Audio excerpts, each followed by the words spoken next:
Dear students, in today's video we are going to discuss level 3 question 41 to 50. Let's start from question 41.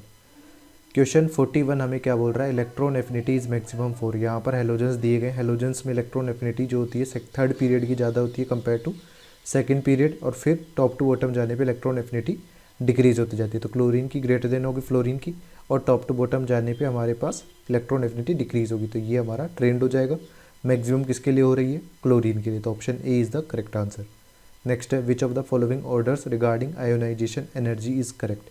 अब हमारे पास nitrogen, oxygen और fluorine की बात करते हैं, तो लेफ़्ट टू राइट जाने पे हमारी आयोनाइजेशन एनर्जी इंक्रीज होती है बिकॉज रेडियस डिक्रीज होती है इफेक्टिव न्यूक्लियर चार्ज इंक्रीज होने की वजह से। बट नाइट्रोजन जो है उसका स्टेबल कॉन्फ़िगरेशन की वजह से नाइट्रोजन की आयोनाइजेशन एनर्जी ऑक्सीजन से ज़्यादा होगी। तो फर्स्ट आयोनाइजेशन एनर्जी का यदि अपन ऑर्डर लिखते हैं तो यहाँ पर हो जाएगा ऑक्सीजन, नाइट्रोजन, देन फ्लोरीन। तो कौन सा ऑप्शन करेक्ट होगा यहाँ पर, फ्लोरीन की आयोनाइजेशन एनर्जी ऑक्सीजन से ज़्यादा है, बट नाइट्रोजन की भी ऑक्सीजन से ज़्यादा है, इसलिए option C is the correct answer. Next है 43। इसमें बोला गया है the property of attracting electrons by the halogen atom in a molecule is called. तो जैसे कि हमारे पास कोई मॉलिक्यूल है, फॉर एग्जांपल HCl। अब इसमें जो बॉन्डेड पेयर ऑफ इलेक्ट्रॉन है, इनको यदि chlorine because of more electronegativity अपनी तरफ अट्रैक्ट कर रहा है, तो यहाँ पर कौन से फिनोमिना की वजह से अट्रैक्ट कर रहा है, इलेक्ट्रोनेगेटिविटी की वजह से। तो option C is the correct answer. Next है the number of naturally occurring P block elements are that are diamagnetic. Diamagnetic यानी नंबर ऑफ अनपेयर्ड इलेक्ट्रॉन वहाँ पर जीरो होने चाहिए। तो हमारे पास पी ब्लॉक एलिमेंट्स में नोबल गैसेस जो दी गई हैं, नोबल गैसेस जिनमें number of unpaired electron zero होते हैं, क्योंकि इनका आउटर मोस्ट इलेक्ट्रॉनिक कॉन्फ़िगरेशन होता है NH2 NP6। तो नोबल गैसेस हमारी कौन कौन सी हैं, helium, neon, argon, krypton, xenon and radon. तो टोटल हमारे पास 6 एलिमेंट्स है पी ब्लॉक में जो डायमैग्नेटिक होंगे। तो option B is the correct answer. Next है 45। इसमें बोला गया the correct order of decreasing electronegativity values among the elements.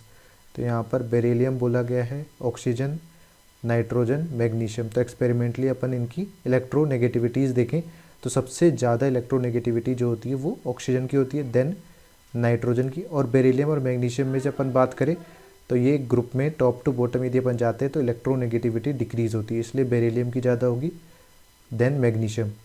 तो अपन इसी के बेसिस पे ऑर्डर लिखें तो ऑक्सीजन हमारे पास कौन से पे था, सेकंड पे, देन हमारा थर्ड हो जाएगा, देन बेरिलियम अपने पास फर्स्ट हो जाएगा, फिर मैग्नीशियम फोर्थ हो जाएगा।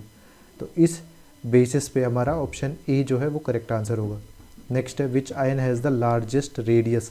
तो हमारे पास टॉप टू बॉटम यदि अपन जाते हैं तो रेडियस इंक्रीज़ होती है। तो हमारे पास यहाँ पर देखिए ये जो है ये नियोन लाइक स्ट्रक्चर है, यहाँ पर फ्लोरीन भी, फ्लोरीन माइनस अपन यदि कर दें तो ये भी नियोन लाइक स्ट्रक्चर हो जाएगा। और हमारे पास selenium 2 minus and rubidium plus, ये भी आइसो इलेक्ट्रॉनिक है, किसके जैसे, क्रिप्टॉन लाइक। अब हमारे पास टॉप टू बॉटम जाने की बात हो रही है, यानी हीलियम, नियोन, आर्गन, क्रिप्टॉन। तो क्रिप्टॉन की साइज़ ज़्यादा होगी नियोन लाइक स्ट्रक्चर के कंपैरिजन में, बट आइसो इलेक्ट्रॉनिक स्पेसीज़ में अपन देखें तो किसकी रेडियस ज़्यादा होती है, यदि अपने को सेलेनियम 2 माइनस और रुबीडियम प्लस में से देखना हो तो जेड इफेक्टिव जो होता है वो होता है जेड माइनस सिग्मा। अब आइसो इलेक्ट्रॉनिक स्पेसीज़ के लिए सिग्मा जो हो जाता है वो कांस्टेंट होता है, तो जेड की वैल्यू जैसे जैसे इंक्रीज़ करेगी वैसे ही जेड इफेक्टिव की वैल्यू भी इंक्रीज़ करेगी। जेड इफेक्टिव इंक्रीज़ करेगा तो रेडियस डिक्रीज़ करेगी। इसके बेसिस पे जिसका एटॉमिक नंबर कम होगा उसकी रेडियस ज़्यादा होगी। तो सेलेनियम 2 माइनस का एटॉमिक नंबर कम है कंपेयर टू रुबीडियम प्लस, तो इसकी साइज़ ज़्यादा हो जाएगी। तो सबसे हाईएस्ट साइज जो होगी वो सेलेनियम 2 माइनस की होगी। Option A is the correct answer. Next है 47। इसमें बोला गया electron affinity of halogens are given the higher value of chlorine as compare to that of fluorine. तो क्लोरीन के पास में हमारे पास इलेक्ट्रॉन जो होते हैं वो 3p में होते हैं, और फ्लोरीन के केस में 2p में होते हैं। तो 3p की साइज़ कंपेरेटिवली बड़ी होती है 2p। तो यहाँ पर कमिंग इलेक्ट्रॉन के लिए रिपल्शन जो होगा वो कम लगता है, ठीक है। तो यहाँ पर weaker electron repulsion in chlorine compare to fluorine. तो option A is the correct answer. Next है which of the following is correct. यहाँ पर हमारे पास कैल्शियम 2 प्लस, क्लोरीन माइनस और सल्फर 2 माइनस, ये हमारे क्या आइसो इलेक्ट्रॉनिक है। अब आइसो इलेक्ट्रॉनिक में जैसे जैसे एटॉमिक नंबर बढ़ेगा, अभी अपन ने प्रीवियस क्वेश्चन में भी यूज़ किया था कि जेड इफेक्टिव हमारे पास जेड माइनस सिग्मा होता है। सिग्मा की वैल्यू आइसो इलेक्ट्रॉनिक स्पीसीज़ के लिए कांस्टेंट होती है।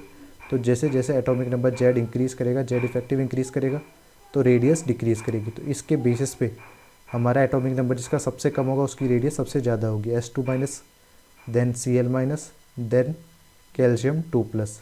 तो option A is the correct answer.